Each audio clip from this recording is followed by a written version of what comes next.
All right, let's jump straight into it. We're doing a deep dive today, digging into a whole stack of sources on recent AI stuff. I think June 2025 insights from industry reports, Twitter, Reddit, even Discord chatter. Yeah, and the plan is simple. Cut through all the noise. We're aiming to pull out the really key, surprising, maybe even contradictory bits. Get you informed fast, Yeah. straight to the point nugget. Exactly. No messing around. So first thing that really stands out from the general news and Twitter recap is this tension. It's about how to build these complex AI systems, the whole agent debate. Oh, yeah. It's pretty stark. You've got Walden Yan from Small AI basically saying, hold up, don't build multi-agent systems right now, suggesting maybe it's, I don't know, too early or just not the right path. But then you look at what Anthropic's doing based on these sources. They seem to be actively researching, talking about their own multi-agent setup. Right. They're definitely exploring it, kind of betting on it for future gains, it seems. So a direct clash there. Totally. And what's interesting is it shows this isn't settled, right? There's a real disagreement in the field about the best way forward for, like, more complex AI. That's a big one. Okay, so moving on from that architectural debate, what about specific model tech? Anything cool or cutting edge mentioned? Yeah, a few things popped out. Sakana AI Labs, they've introduced text-to-lorry hypernetworks. Okay, sounds technical. What's the gist? Well, the idea is basically a more powerful way to control what the model generates with more precision, just using text. Interesting. And ByteDance. ByteDance is doing stuff with APT2. The focus there is real-time interactive video generation. Interactives. So not just make me a video, but you can tweak it as it goes. Seems like it, yeah. Pretty advanced stuff. And we also saw mentions of specific state-of-the-art results, like Glass Health hitting benchmarks in clinical areas or Cartesia AI's Sonic 2 for speech gen. Right, so concrete examples showing things are moving fast across different areas. Exactly. It underscores that rapid capability jump. Okay, fascinating. So architecture debates, cool models. Yeah. What about the builders, the tool developers are actually using day to day? Well, LangChain keeps showing up. Sources mention it being used in production LinkedIn. BlackRock are named examples using it for agents. And they're also rolling out concepts like context engineering. Context engineering. Yeah. So better ways to feed info into the prompts. Pretty much, yeah. Managing that complex information flow better.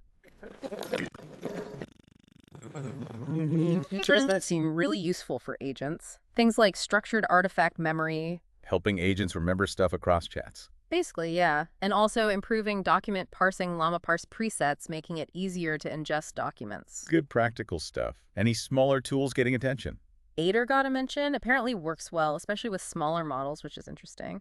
And things like the RuCode Marketplace popped up too. So the whole ecosystem around building is definitely evolving too. Absolutely critical. Yeah. As the models get smarter, the tools have to keep up if you want to build reliably. Right. And underpinning all of this is the infrastructure, the hardware. Sources touched on that too, didn't they?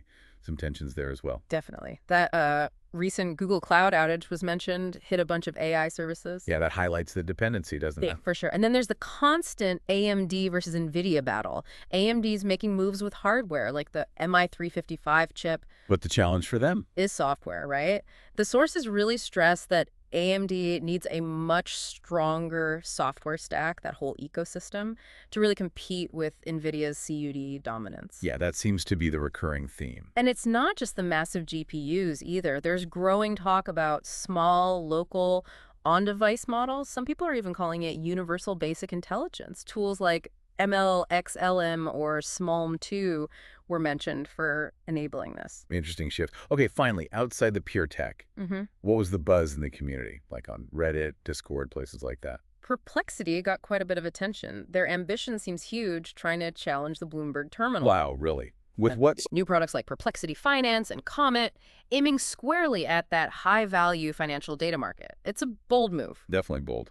What else in the community chatter? You see the usual debates, people arguing model performance like O3 versus 2.5 Pro, questioning benchmarks like Matharina.